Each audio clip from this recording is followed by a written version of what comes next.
order. We have before us the opportunity to forge for ourselves and for future generations a new world order, a world where the rule of law, not the law of the jungle, governs the conduct of nations. When we are successful, and we will be, we have a real chance at this new world order, an order in which a credible United Nations can use its peacekeeping role to fulfill the promise and vision of the UN's founders. What is at stake is more than one small country.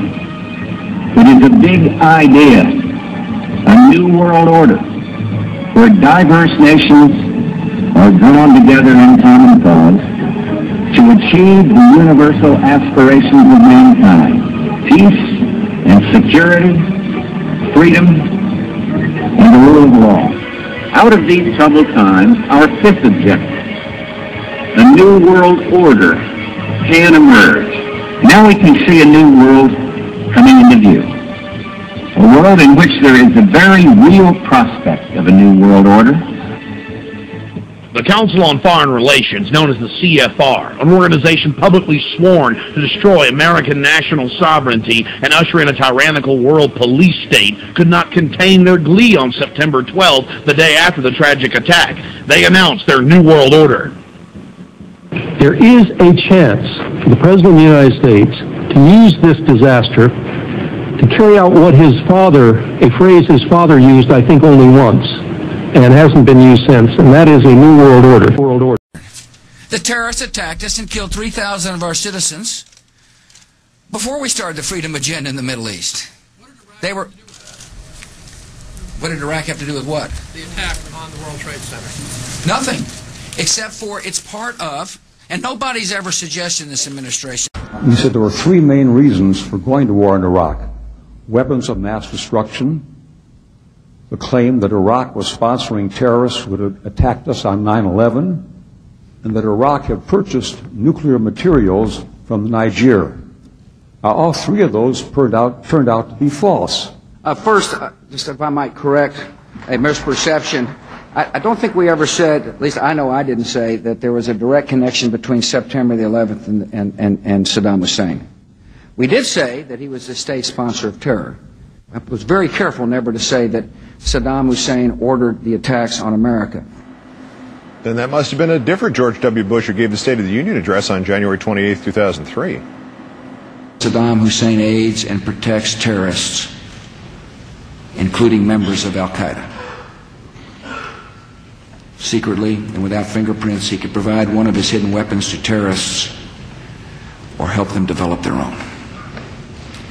Before September the 11th, many in the world believed that Saddam Hussein could be contained. Make no mistake, the United States will hunt down and punish those responsible for these cowardly acts. Stretch. Big stretch. I'm sorry. Mr. President. I know you said there'll be a time for politics, but you've also said you wanted to change the tone of Washington. Howard Dean recently seemed to muse aloud whether you had advanced knowledge of 9/11. Do you agree or disagree with the RNC that this kind of rhetoric borders on political hate speech? Yeah. Look, there's time for politics. And, you know, it's time for politics. And it's an absurd insinuation. In that case, sir, can I follow up on something unrelated? A time to cause maximum disruption. You would calculate that time as the start of the working day and perhaps the biggest, busiest complex in the world. There were those two explosions. I was at the base at a hotel in Arlington, Virginia. It shows the explosion that followed the crash of American Airlines Flight 77 into the Pentagon, but the video does not show the airplane. The video's existence was disclosed in 2002. A hotel manager says it was confiscated by the FBI. It was just publicly released as the result of a lawsuit.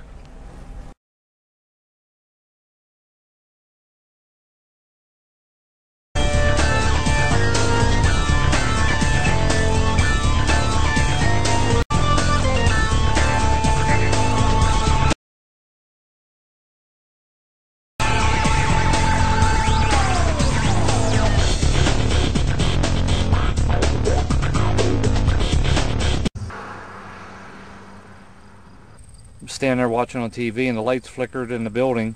About that time we heard the engines roar, and we took off out of the building. As we were coming out from the office out through the building, the ground shook and we heard big boom. Looked over and saw the big ball of fire up in the air. We got there, like I said, probably within 45 seconds or a minute of impact. We were there. We were there before any firemen, any paramedics, or anybody. We were on site.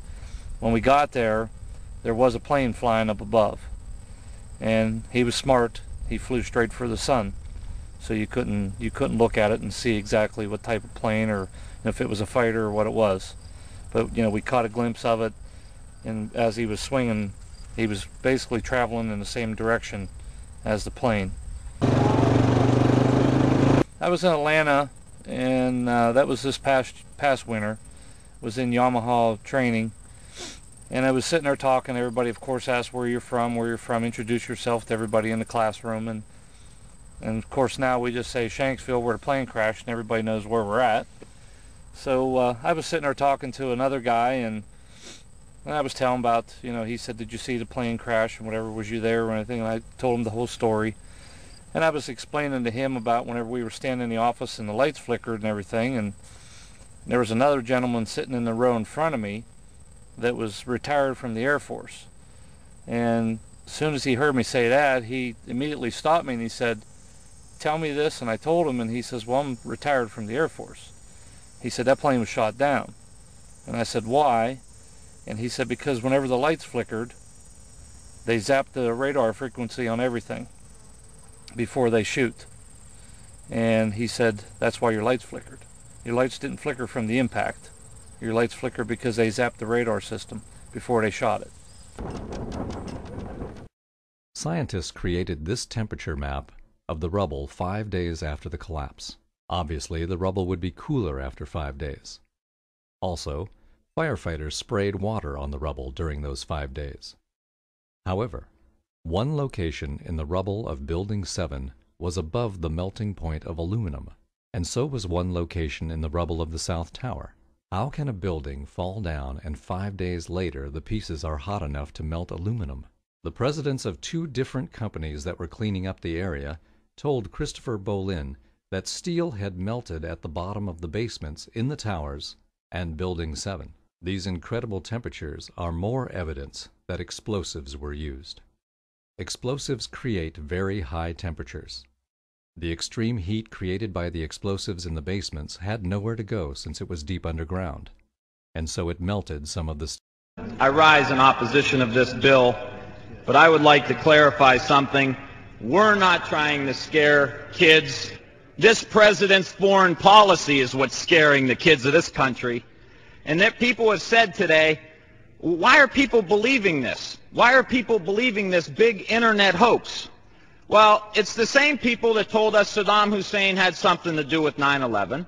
Same people that told us Saddam Hussein had weapons of mass destruction. Same people that told us we were going to be able to use the oil for reconstruction money. Same people that told us that we'd be greeted as liberators, not occupiers. Same people, same president that told us the Taliban is gone. Same president that told us that Poland is our ally 2 days before they pull out. Same president that tells us Iraq is going just great. Same president that tells us the economy is going just great. Same people that told us the tax cut was going to create millions of jobs. Same people that told us that the Medicare program only cost $400 billion when it really cost $540 billion. So please forgive us for not believing what you're saying. Please forgive the students of this country for not believing what you're saying.